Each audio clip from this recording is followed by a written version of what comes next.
All right, how are we doing today? Happy Tuesday. It's Talk Kind Tuesday, isn't it?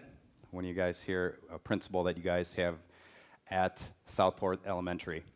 Thank you so much for having me today for your TEDx adventure. You've heard many speakers. There'll be two more after me.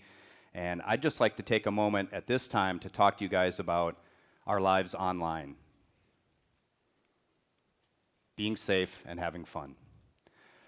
One thing I'd like to say is some of what I'm going to show here are principles and tools you can take in your own life on how to be safe and have fun with our lives online.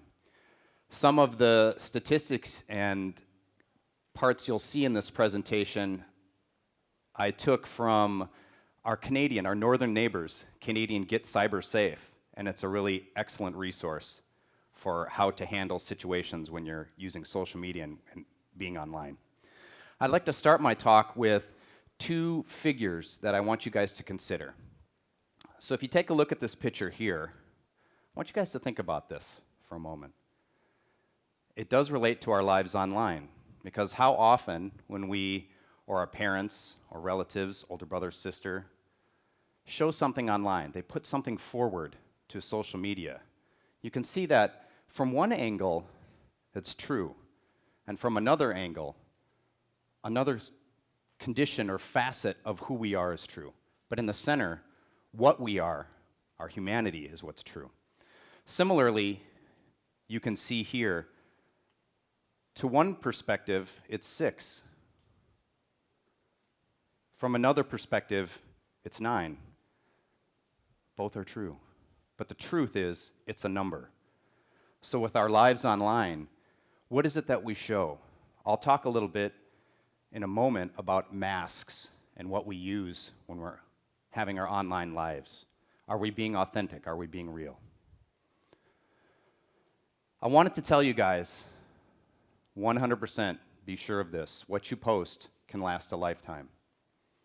Now I'll give you a technical reason for that. There's something called Google indexing. So even if you were to send a picture using an app that claims to erase it after a certain amount of time, even if you were to post a picture on a social media app and then remove it later, it's still out there. You'll see later on in this presentation that I'll talk about how that happens. But I also wanted to tell you another principle here. Do not take a temporary emotion and put it on the permanent internet.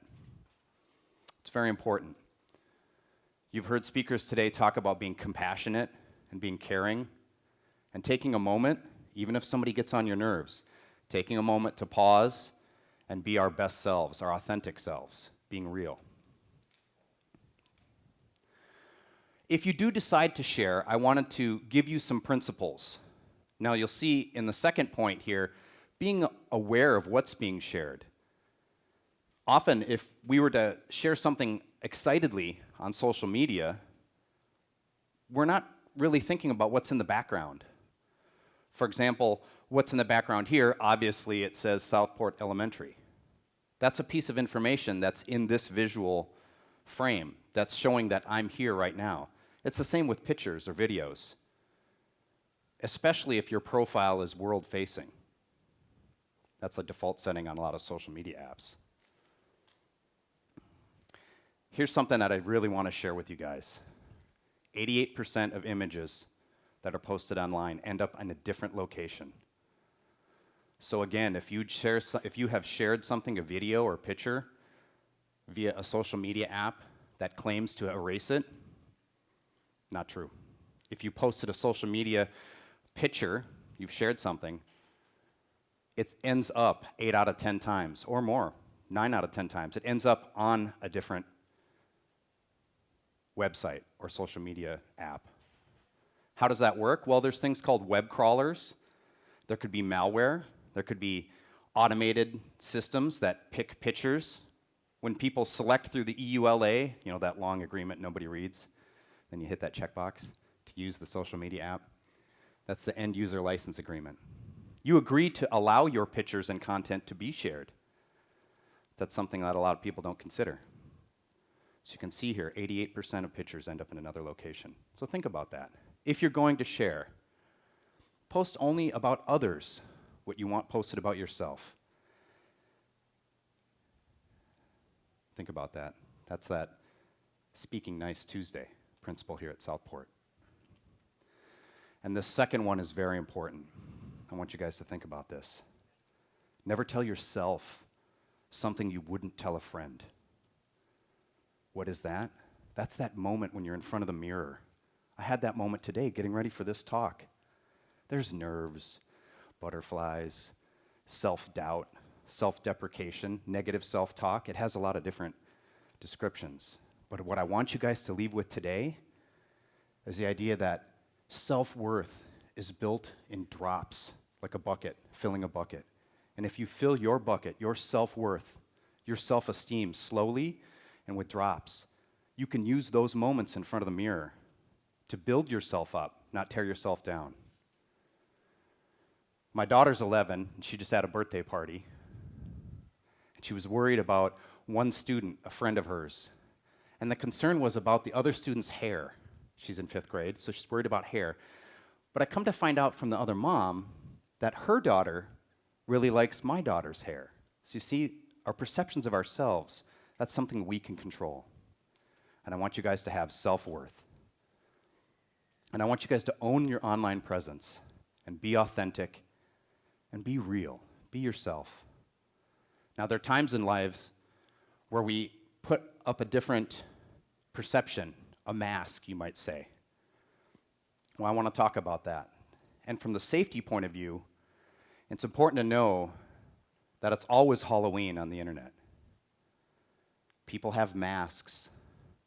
And the person you're talking to on the other end of a chat window or the other end of a social media app may not represent themselves accurately. There are times in lives we have masks. Right now, I'm very proud to be up here and very humbled and grateful.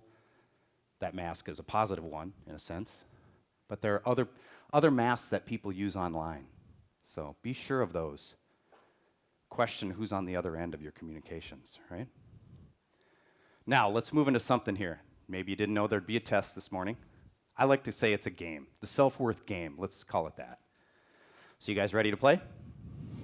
Right on. Thanks, Ducks. Awesome.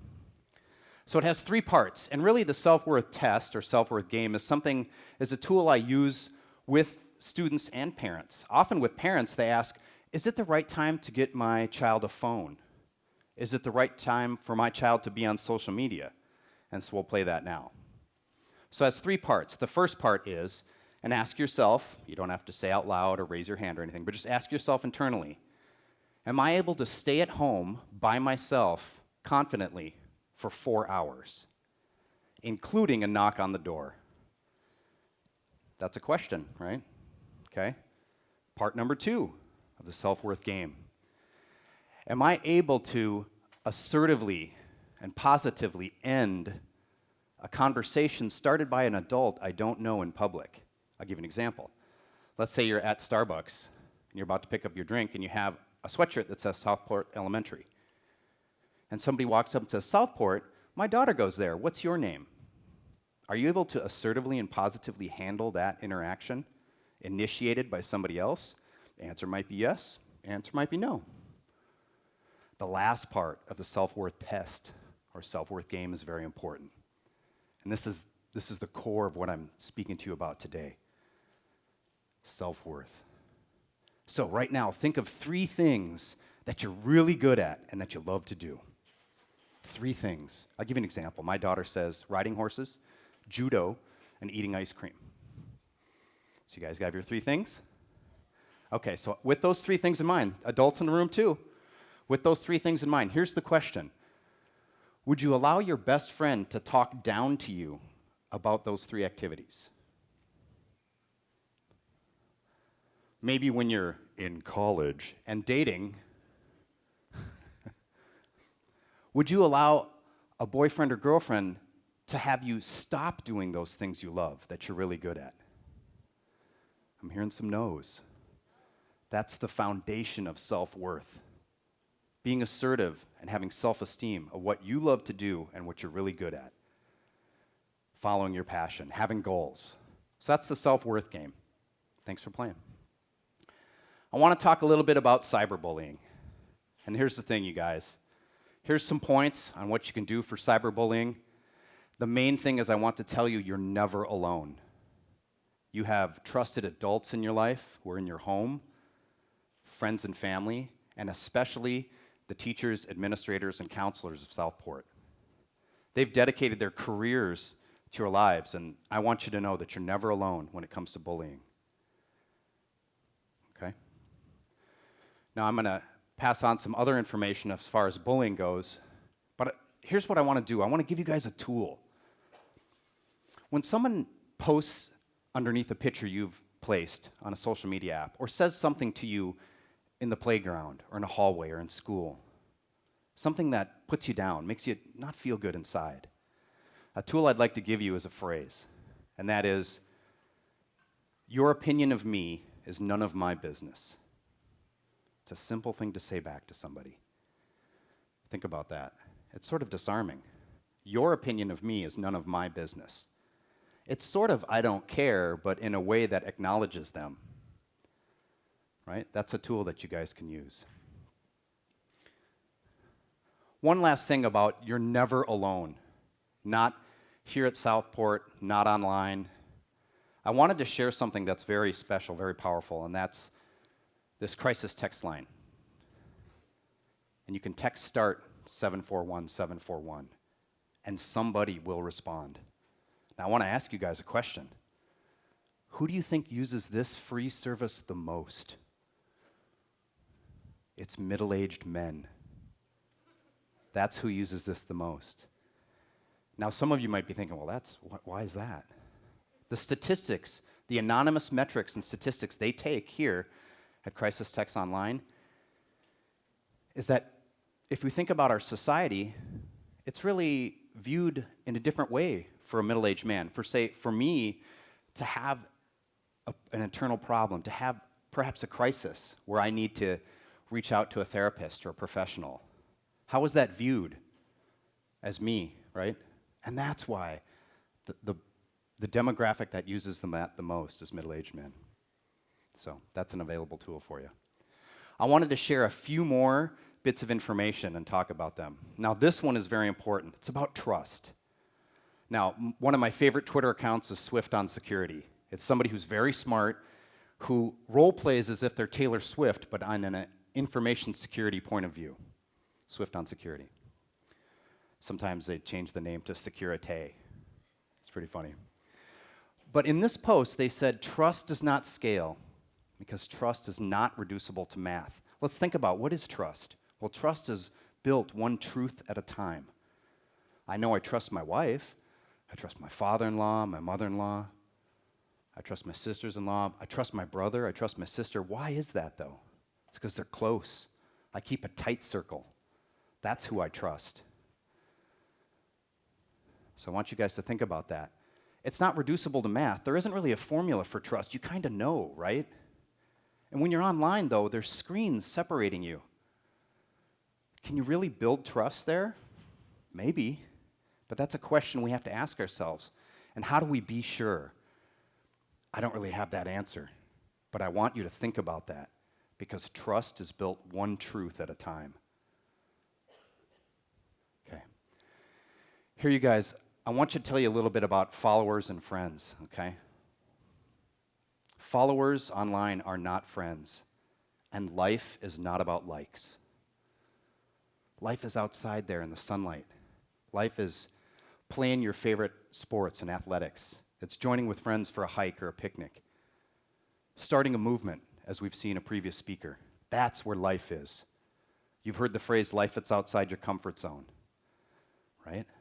Followers are not friends, and life is not about likes. Always choosing a filter. That's at all levels of our society.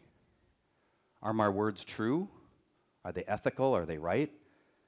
And speaking of what I write, them being right when I write. Online, I'm making posts, comments, replying back to somebody. Okay? Always choosing the correct filter. Think before you post. And a couple more bits of safety, always backing up your information. Now, it's possible that you Southport ducks are the IT help in your house, let's be honest. Sometimes grandparents need a little extra assistance from us, right? And we know how to use things. Some of these points may help the adults in your life. So if you're taking notes, you might want to put this down. You know, turning off that geotagging is really important. Those are all just default set for your pictures on mobile devices and for social media apps. The default setting is to geotag where you are and when you're posting that picture or making that update. So turn that off. Okay? Avoiding banking online when you're at, say, a coffee shop or a public network. And then backing up your data with an external hard drive. That helps defeat people who do ransomware. You've heard about that in the news perhaps, where a computer gets locked and then there's a message that says, pay us 200 euros and we'll release your data. Well, it doesn't matter. If you have a backup, you're all set. So what I want to leave you guys with is thinking about our lives online. How to have fun and stay safe. Having that long-term view. Think about yourself and self-esteem and self-worth. Self-worth before selfies. Self-worth before social media. What foundation are you building here at Southport and in your life and with our lives online? Thank you very much.